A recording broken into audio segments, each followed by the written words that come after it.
행복하자 아프더라도 설교 시리즈 9번째 시간입니다. 오늘은 신약 성경 요한복음 9장 1절부터 5절 말씀의 내용을 가지고 함께 말씀의 은혜를 나누도록 하겠습니다.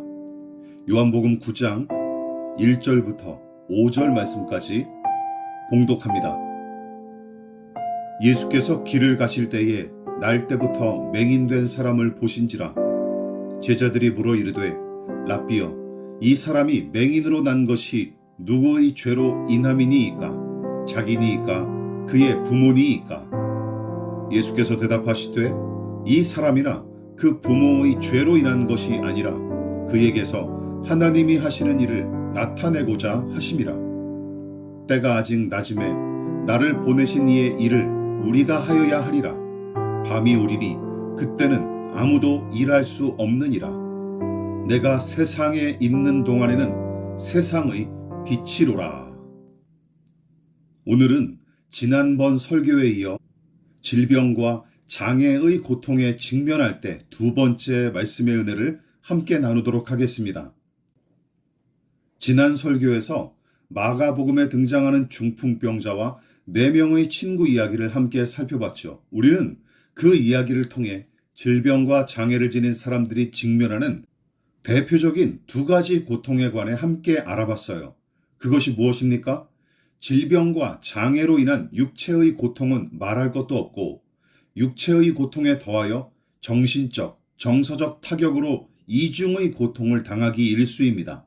그리고 그 정신적, 정서적 타격이란 바로 큰 질병이나 신체 장애의 원인을 자꾸만 신의 저주나 저지른 죄악에서 찾는 사고방식과 신앙관 때문이죠. 지금도 2000년 전 유대인들과 거의 흡사한 생각으로 똘똘 뭉친 사람들을 교회 안에서 자주 목격합니다. 그러니까 질병과 장애의 고통이 끊이지 않듯이 그로 인해 고통당하는 사람들을 모자라고 못난 사람 혹은 조심성이 없거나 저주를 받은 사람으로 취급하는 이들이 아직도 여전히 활개를 치고 존재하는 것이죠. 2000년 전 유대인들의 이 폭력적인 신앙관과 사고방식은 지금도 여전히 위력을 발휘하면서 병든 사람들의 고통에 더 큰 정신적, 정서적 타격을 입히고 있습니다. 따라서 질병과 장애로 고통당하는 당사자보다 가족과 이웃이 바른 신앙관과 사고방식으로 병자와 장애인을 대하는 것이 매우 중요합니다. 중풍병자 친구를 데려온 내 친구가 바로 좋은 본보기를 보여줬죠. 그들은 중풍병에 걸린 친구를 나무라거나 부정한 인간으로 여기지 않았습니다. 기꺼이 그의 몸에 손을 댔고 직접 만져서 들어 옮긴 사람들이에요. 친구를 진심으로 사랑하고 돕고자 하는 마음이 유대인들의 잘못된 신앙관과 저급한 인습을 초월한 사건인 셈입니다. 이처럼 병들거나 장애를 지닌 당사자는 쓸데없는 자책에서 벗어나고 그 주변 사람들은 4명의 친구처럼 잘못된 편견과 사고방식을 버리고 육체의 질병과 장애로 고통당하는 가족과 이웃의 곁으로 다가가는 노력이 필요한 것이죠. 그리고 그것이 바로 예수님을 본받는 그분의 제자다운 태도입니다. 물론 성경은 인간의 질병과 장애는 물론이고 그를 포함한 모든 고난과 고통이 죄에서 비롯된 것으로 진단합니다. 여러분 기억하십시오. 하나님께서 아담과 하와 두 사람을 처음 창조하셨을 때는 병들어 고통당하거나 죽을 수밖에 없는 존재로 그들을 창조하신 게 아니었어요. 그러나 사탄의 거짓말에 속아 하나님과 맞먹으려는 탐심에 사로잡히면서부터 죄악이 들어왔고 그로 말미암아 하나님과 인간의 관계는 완전히 박살났으며 그 관계가 깨지자마자 인간은 죽을 수밖에 없는 존재로 전락하고 말았습니다. 그때부터 인간은 죄와 사망의 굴레에 사로잡힌 존재로 전락했고 거기서 질병과 장애와 갈등과 다툼과 거짓과 불의와 전쟁과 우상숭배 등의 열매가 맺어지게 된 것이죠. 그뿐만이 아닙니다. 인간이 타락하자마자 세상도 덩달아 저주를 받아 망가지기 시작했고 저주와 불의의 땅에서 맺어진 열매는 부메랑처럼 인간에게 무수한 고통을 다시금 안겨주게 되었습니다. 그러나 이 부분도 염두에 두십시오. 모든 재난과 고통과 질병이 죄의 직접적인 결과로 찾아온 것만은 아닙니다. 욥의 고난이 대표적이죠. 그는 하나님께 칭찬받을 만큼 의로운 사람이었지만 극심한 고난을 겪어야 했습니다. 그뿐만이 아닙니다. 구약의 선지자들, 심지어 골리앗을 물리친 다윗도 사울의 미움을 받아 쫓기며 광야를 헤맸죠. 또한 예수님을 보십시오. 흠도 점도 티도 없으신 예수께서 흉악한 죄인처럼 십자가에 매달려 죽임당했다는 것만 봐도 질병과 실패가 단순하게 죄 때문에 저주받은 결과로만 생각해서는 안 됩니다. 오늘 설교 본문은 지난 설교에서도 비중 있게 다루었던 부분이에요. 당시 유대인들은 질병에 걸렸거나 선천적이든 후천적이든 신체 장애가 생기면 그 사람이 하나님 앞에 죄를 저질렀거나 잘못한 일이 있었기 때문에 저주를 받은 거로 믿었어요. 일부 유대인들만의 사고방식이 아닙니다. 유대 사회의 보편적인 가치관이자 전통이었습니다. 본문에서 제자들이 시각장애인을 보고 예수님께 이 사람이 시각장애인으로 태어난 것은 누구의 죄 때문입니까? 하며 질문했는데 여기에는 시각장애의 원인이 죄 때문이라는 확신만 가득합니다. 이것이 오랜 시간 유대인들을 지배한 사고방식이자 유대교식 신앙관이었던 셈이죠. 그래서 다른 경우는 아예 염두에 두지도 않은 채 이 사람의 장애는 오직 죄의 결과와 열매라고 단정 짓습니다. 다만 누구의 죄와 잘못인지 궁금해서 예수님께 여쭤본 것이죠. 그러자 예수께서는 다음과 같이 말씀하십니다. 요한복음 9장 3절이죠. 예수께서 대답하시되 이 사람이나 그 부모의 죄로 인한 것이 아니라 그에게서 하나님이 하시는 일을 나타내고자 하심이라. 예수님의 대답은 당사자나 부모가 저지른 죄의 결과로 이 장애가 온 것이 아니라는 말씀입니다. 오히려 이 장애인은 하나님을 찬란하게 빛나게 하는 하나님의 종이요, 일꾼이라고 하신 말씀이죠. 또한 하나님께 죄를 저질러서 저주를 받은 결과로 불치병에 걸리고 장애인이 된다는 유대인들의 이 단순 무식한 사고방식이 얼마나 잘못되었는지 반박하심과 동시에 그런 폭력적인 결론이 하나님의 뜻과 전혀 관계없는 이단적인 신앙관임을 맹렬하게 비판하신 말씀이에요. 제자들의 질문에 대해 예수님은 질문 자체가 잘못된 사실을 지적하신 것입니다. 오히려 시각장애인 당사자나 그 부모의 죄 때문에 저주를 받아서 장애아로 태어난 것이 아니라 하나님이 하시는 일을 나타내고자 의도하셨다라는 데 초점을 맞추고 있습니다. 자, 오늘 설교에서 다루려는 내용이 바로 이 지점입니다. 질병에 걸리거나 장애가 있는 사람들이 겪는 고통에 관해서 우리는 앞서 두 가지를 살펴봤어요. 그러니까 질병에 걸리거나 장애가 있는 사람들이 겪는 고통 또 한 가지는 바로 자기 자신이든 아니면 남을 향해서든 무가치하고 쓸모없는 존재로 전락했다는 생각입니다. 질병과 장애로 겪는 육체의 고통뿐만 아니라 저지른 죄의 대가로 병에 걸리고 장애가 생겼다는 죄책감과 주변의 시선 때문에 당하는 고통도 만만치 않은 일입니다. 그런데 여기서 그치지 않아요. 건강을 잃거나 신체 장애로 제대로 움직이기가 어려우면 괜스레 쓸모없는 인생으로 전락했다는 생각에 사로잡히기가 쉽습니다. 당사자뿐만이 아니에요. 가족을 비롯한 주변 사람들이 큰 병에 걸리거나 장애로 고생하는 사람을 보면 처음에는 안타까워하면서 자주 손을 내밀죠. 그렇지만 질병과 장애로 고통당하는 사람 곁에 함께하는 시간이 길어지고 더 많은 물질과 힘을 소비하다 보면 병에 걸린 당사자나 주변 사람들 모두 쉬이 지치기 마련입니다. 그렇다면 누구나 예외 없이 이런 상태를 유지하고 견딘다는 게 굉장히 비효율적이고 소모적이라는 생각마저 들기 마련이에요. 우리 주변의 연로한 분들은 종종 늙으면 빨리 죽어야지 하는 말을 툭툭 내뱉으실 뿐만 아니라 앓으니 죽지 하는 말이 관용구가 될 만큼 병들어서 고통당하느니 차라리 빨리 죽는 게 낫다는 사고방식이 짙게 깔려 있습니다. 쉽게 말해 몸이 건강해서 많이 활동해야 생산적인 인생을 산다고 판단하는 것이죠. 즉, 실용성으로 사람의 가치를 매기기 일쑤입니다. 다시 말해 건강한 몸을 이용하여 더 많은 일을 완수하고 눈에 보이는 구체적인 성과를 더 많이 이루어야 괜찮은 삶이라고 여기는 사고방식인 것이죠. 그리고 이런 사고방식을 일컬어 우리는 실용주의라고 부르는데 실천적이고 실제적인 행위의 결과를 중시하는 사상을 가리킵니다. 쉽게 말하자면 눈에 보이는 결과와 성과의 양으로 가치를 재는 사고방식이죠.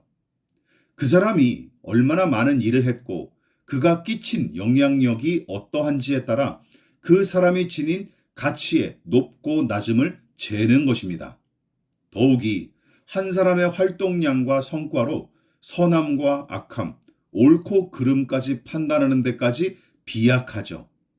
그래서 누군가 의도한 결과와 성과를 쟁취하면 부도덕한 일을 저질러도 괜찮다는 사고방식이 바로 실용주의의 대표적인 오남용 사례입니다. 과정이 어떻든지 원하는 결과만 얻으면 된다는 결과주의와 성과주의 같은 폐만이 아니에요. 실용주의는 결국 건강한 사람의 왕성한 활동만을 기대합니다. 병들고 장애가 있어서 제대로 된 생산성을 내지 못하면 무가치하고 쓸모없는 인생이 되고 말죠. 그러므로 앓으니 죽지, 늙으면 빨리 가야 돼 하는 말은 바로 실용주의적 사고방식을 우리식으로 표현한 것이라고 봐도 무방합니다. 이처럼 세상은 실용주의적 사고방식으로 사람을 판단하는 것이 보통이에요. 학생은 성적으로, 직장인은 업무의 성과로, 사업하는 사람은 이윤으로 자기의 가치와 실력을 증명합니다. 그렇다면 교회는 어떻습니까? 따지고 보면 교회도 세상과 별반 다를 게 없어 보여요. 한 교회와 그 교회를 담임하는 목사의 가치를 무엇으로 판가름합니까? 예배당의 크기와 거기 모인 교인 숫자로 판가름하죠. 물론 예의상 겉으로 표현하지는 않지만 속으로는 교회 규모가 작고 교인 숫자가 적으면 목회자의 능력이 모자라거나 심지어 경건치 못하거나 믿음이 부족한 사람일 거로 생각하기 일쑤입니다. 하나님께서 세우시고 예수께서 당신의 피로 값주고 사신 교회, 보이지 않는 하나님 나라를 구현하는 영적 기관인 교회마저 이렇듯 실용주의적인 잣대로 판단하는 우를 범하면서 교회가 이윤을 추구하는 회사처럼 경영이 되어지고 영업하는 사태가 이곳저곳에서 벌어지게 된 것이죠. 여러분, 정말 하나님은 교회와 신자를 실용주의적으로 판단하실까요? 절대 그렇지 않습니다. 성경과 기독교의 역사만으로도 하나님의 방법은 실용주의의 기준과 사뭇 다르다는 사실을 넉넉히 알 수 있습니다. 걸어다니는 종합병원이라는 별명이 있을 정도로 병약했던 인물이 여러분도 잘 아시다시피 종교개혁자 장 칼뱅입니다. 편두통을 피하고자 하루에 한 끼만 먹었으며 나이가 들고 건강이 약해지면서 허리가 구부정해지고 몹시 수척한 모습으로 지냈다죠. 극단적인 금욕 생활과 수련 등으로 건강은 청년기부터 이미 나빠진 상태였고 죽기 전까지 만성 천식과 폐결핵, 위궤양으로 인한 소화불량, 두통, 담석, 치질, 통풍, 열병 등을 앓았다고 전해집니다. 하지만 최후까지 자신이 갖고 있던 모든 역량을 총동원하여 하나님과 인간을 섬겼는데 매년 설교와 강의를 200회씩 이어갔고 성경 각 권의 주석도 집필했어요. 또한 필생의 역작이며 개신교의 가장 중요한 책 중 하나인 기독교 강요를 계속 재편집했고 20편에 달하는 신학 논문을 썼습니다. 게다가 저작 전집은 모두 59권에 달한다고 하죠. 마틴 루터도 마찬가지입니다. 메니에르 증후군, 관절염, 요로 방광결석, 중이염으로 인한 고막 파열, 백내장, 협심증 등이 루터가 앓던 질환들이었습니다. 미국의 인디언 선교사인 데이빗 브레이너드는 18세기에 살았던 하나님의 사람이었어요. 조나단 에드워즈의 사위로서 29세로 생을 마감한 인물입니다. 그런데 그는 폐결핵으로 늘 고통받았고 천성적으로 우울증과 낙담에 빠지기 쉬운 성격의 사람이었습니다. 하지만 브레이너드의 생애와 그의 일기를 통해 감화를 받은 그리스도인들을 꼽자면 아마 셀 수 없을 정도일 것입니다. 고통스럽고 짧은 인생을 살았지만 하나님과 인디언들을 향한 사랑의 불꽃은 누구보다 활활 타올랐던 사람이에요. 영국의 위대한 설교가 찰스 스펄전 목사 역시 말년에 여러 질환으로 고생했다고 전해집니다. 그런데 어느 날 아는 교우가 병문안하려고 스펄전 목사를 찾아와서 목사님 많이 아프시죠? 하고 물었는데 스펄전 목사는 이렇게 대답했다고 합니다. 예, 너무너무 아픕니다. 그러나 이 고통보다 주님은 내게 더 가까이 계시답니다. 이것이 나의 위로입니다. 오랜 질병과 장애는 여러모로 큰 고통을 안겨주는 것이 분명한 사실이지만 신실한 신자들은 질병과 장애 때문에 하나님의 일에서 열외되리라는 생각 따위 하지 않았습니다. 어떤 처지에서도 하나님을 사랑했고 그분의 능력과 일하심을 신뢰한다면 그것으로 충분하다고 믿었던 사람들입니다. 외국에 살면 말고 한국 교회로 눈을 돌려보십시다. 송명희 시인을 아십니까? 이하의 내용은 송명희 시인의 신앙 간증집인 주님과 지고 가는 십자가에서 제가 일부 발췌한 내용입니다. 송명희 시인은 뇌성마비 장애아로 태어났지요. 태어날 때부터 의사의 부주의로 아이의 뇌를 집게로 잘못 건드려서 소뇌를 다치는 불상사가 일어나 뇌성마비가 되었다고 합니다. 게다가 부친은 술과 담배와 과로로 진즉에 병들었었으며 어머니는 젖을 먹이지 못할 정도로 몸이 허약하셨다죠. 우유를 살 돈이 없어서 대신 쌀뜨물을 먹여야 할 만큼 가정 형편도 어려웠다고 알려집니다. 어린 시절의 고통을 이렇게 회고하고 있어요. 그때의 고통을 지금까지도 기억해낼 수 있는 이유는 그 고통이 너무나 컸기 때문이다. 극심한 장애로 고통당하면서도 11살에 독학으로 한글을 공부했으며 극동방송을 들으면서 예수님을 구주와 하나님으로 영접했답니다. 그 이후 하루 5시간씩 기도하고 내내 성경을 끼고 살았다죠. 믿음으로 살기 시작하면서부터 드디어 시를 쓰기 시작했지만 글을 쓰거나 타자를 치려면 온몸이 뒤틀리는 고통을 감내해야 했습니다. 그러던 어느 날 연희동 집 주인이 집을 비워달라는 통에 서초동으로 이사하게 되었는데 연희동 교회에서 가장 친했던 교회 언니 최인자 씨와 헤어지게 되자 자기에게 남은 것은 아무것도 없다는 서러운 생각에 사무쳐서 하나님께 나는 친구도 집도 휠체어도 아무것도 없어요 하며 부르짖어 기도했답니다.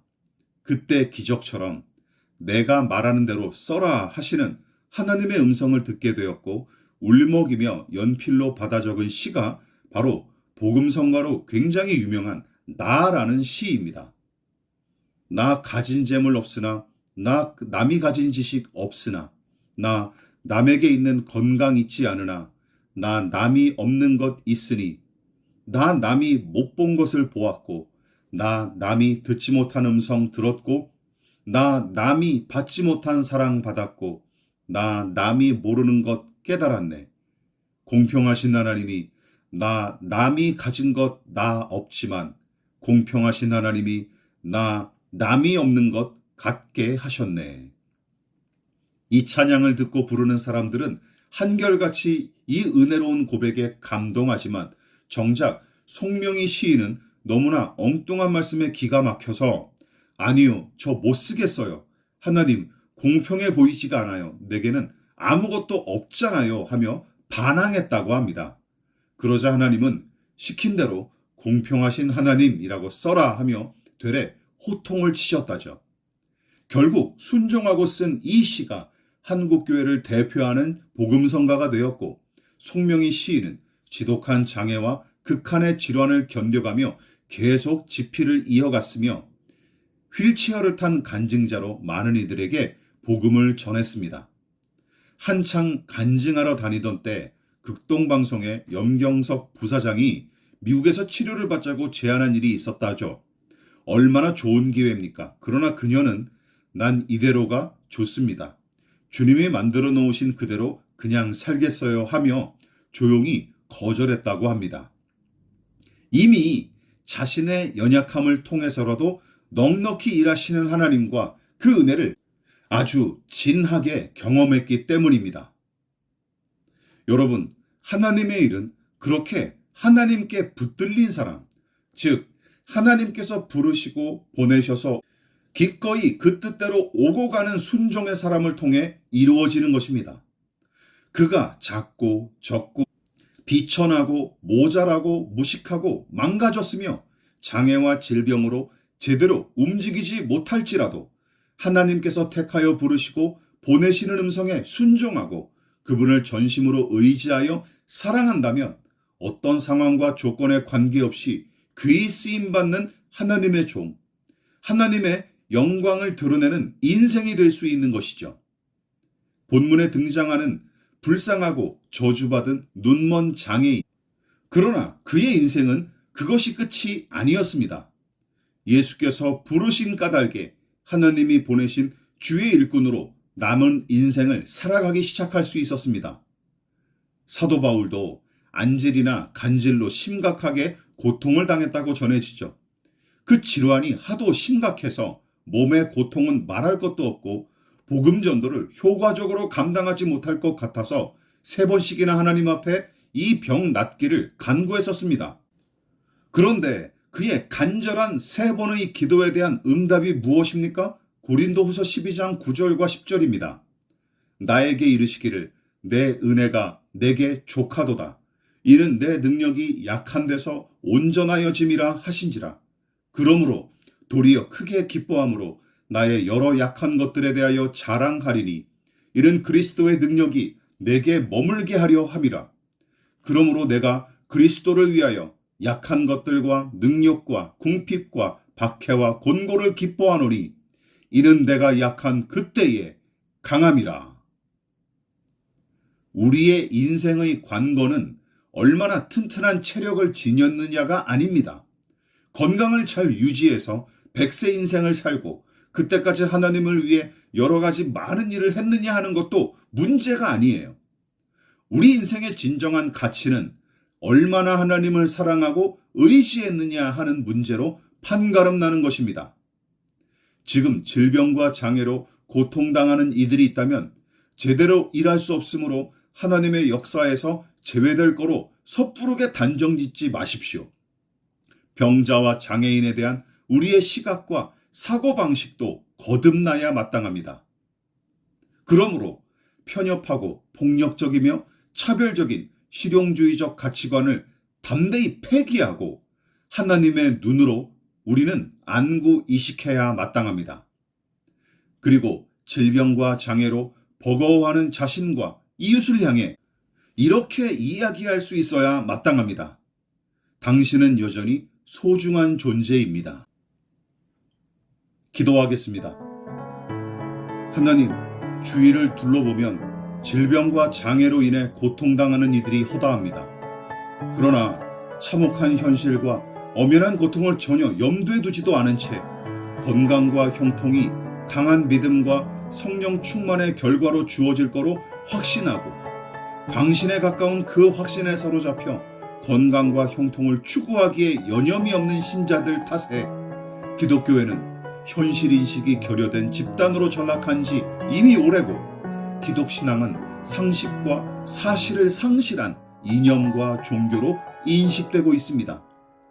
무엇보다 삼위 하나님의 영광과 그분의 뜻을 높이고 먼저 하나님 나라와 그 의를 구하는 기독신앙의 탁월함과 특별함과 생명력은 온데간데 없이 성공과 건강과 이익을 얻기 위한 하나의 수단으로 추락한 우리의 신앙은 질병과 장애로 고통당하는 이웃에게 그리스도의 사랑과 소망을 전하고 그들에게 진정한 치유와 회복의 길을 제시하기는커녕 도리어 저들을 더 깊은 자책감과 죄책감의 수렁으로 떠미는 짓을 저질러 왔습니다.